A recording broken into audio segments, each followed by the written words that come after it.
Did you know that you can download and export your FruitLook data?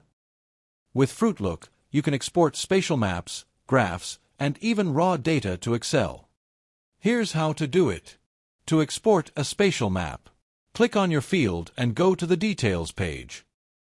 Then click on the Download arrow, choose your file format, and select whether you want absolute or relative spatial data. Your map will then be downloaded to your computer. To export a graph, go to the Graph view and select the data products and growing season you need.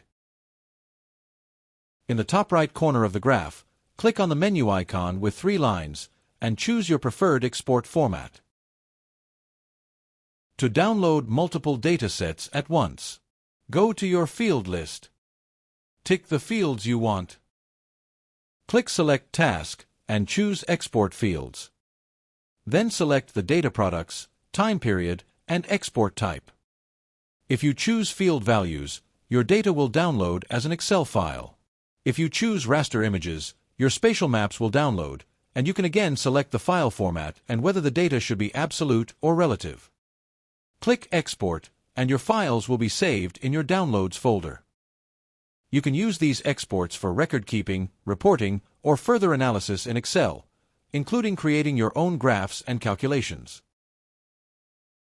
FruitLook helps you manage your fields better, plan smarter, and farm more efficiently and sustainably. Need help or have questions? Contact our help desk. We're happy to assist.